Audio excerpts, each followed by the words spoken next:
Yes, it was campaign.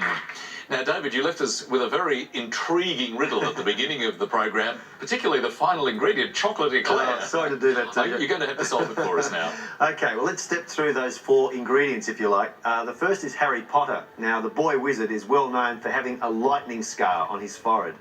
And lightning, in fact, is the connection of these 4 elements. Now, moving on to the other, Barack Obama. In Arabic, al-Barak means lightning, and actually the inspiration for Barack Obama's name. To move on through, Santa Claus. Now, amongst his reindeers, he has quite a celestial theme that's running. Cupid, Comet, and the other is Donner and Blitzen. And Donner means thunder, and Blitzen means lightning. It's why we have Blitzkrieg, which means lightning war, or a blitz is a sudden attack, a sudden raid.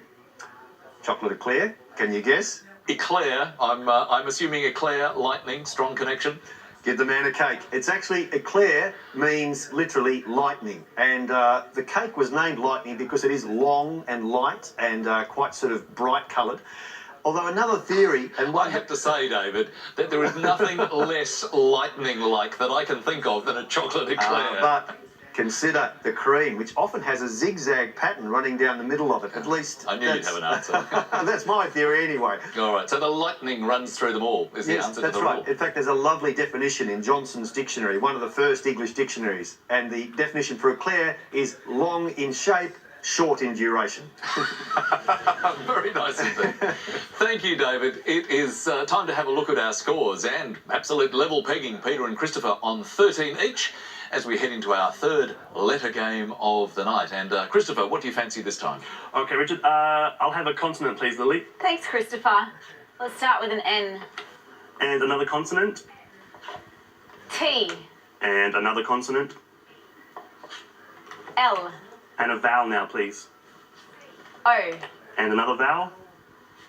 E. And another. Another O.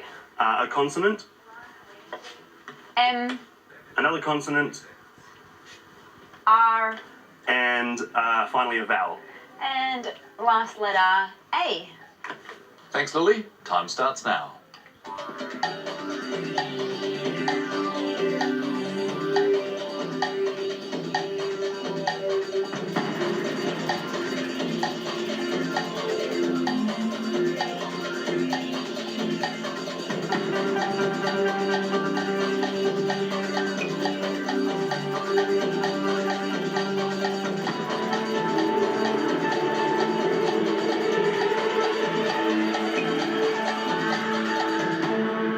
Christopher, how many this time? 6.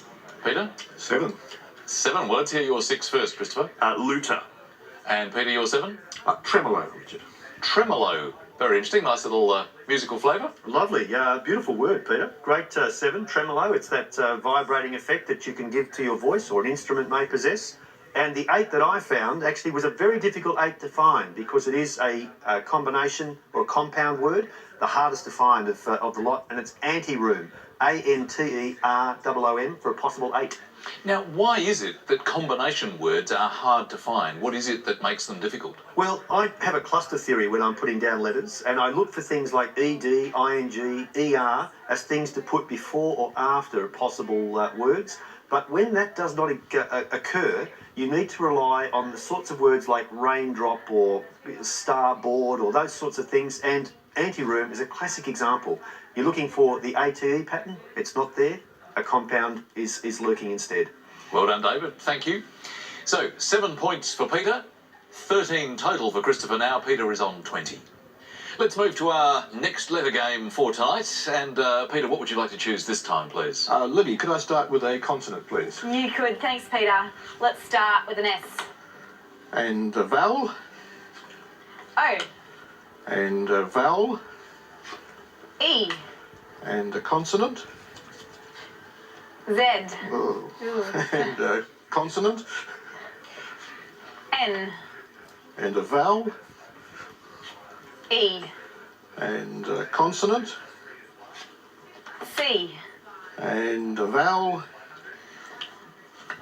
O. And a consonant to finish off with. Thanks, Lily. And lastly, G. Thank you, Lily. 30 seconds.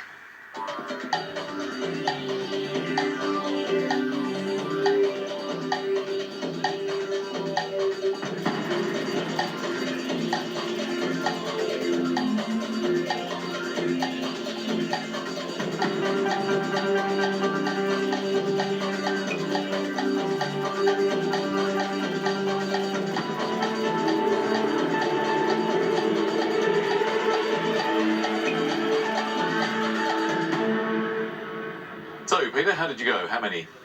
6, Richard. Christopher? 6. Let's hear your 6 first, Christopher. Snooze. Exactly the same. Both dozing off over here. Yep. Could you just verify with each other? Once again, we've got exactly the same words, David. It was a hard word to resist, and in fact, I locked it in first, thinking at least I've got 6 from this. But with a little bit more manipulation, there's another word. It's a 7-letter word, and it's congees. CONGEES, and it's a dish in Asia made of rice, meat. Can also be a porridge, very popular as a breakfast as well. Thank you, David. So 6 points each for both Peter and Christopher. It's a tight game, and Christopher, would you choose some numbers for us, please? Well, I won't break with tradition. Lily, can I have 4 small and 2 large, please? 4 small and 2 large. Thanks, Christopher. And our numbers are 3, 2, another 2, and 7, and the 2 large, 150, and the target number is 559. Thanks, Lily. Let's head for the target.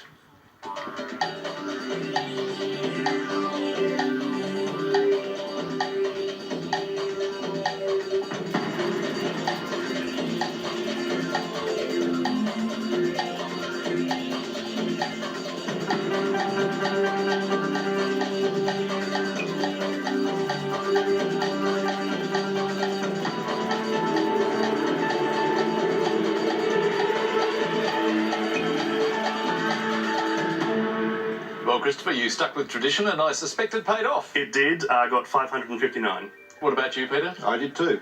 All right, Christopher, take us through your method first, please. Okay, 2 plus 3 is 5. 2 plus 3 is 5. Times 100 is 500. By the 100 is 500. Plus the 50. Add the 50, Plus 7. and the 7, And the 2. and the 2.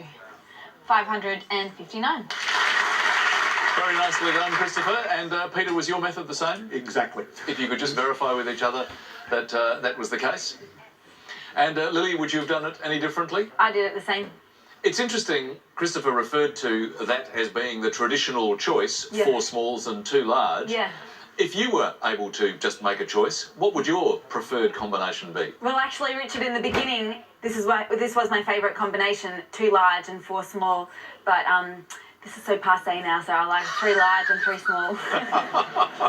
Thank you, Lily. 10 points each for Peter and Christopher. It's still a very tight game. 29 for Christopher, 36 for Peter. We're heading for our next short break. That means another word mix. This time it's soul race. And your clue, you might get to this in a roundabout way. See you very shortly.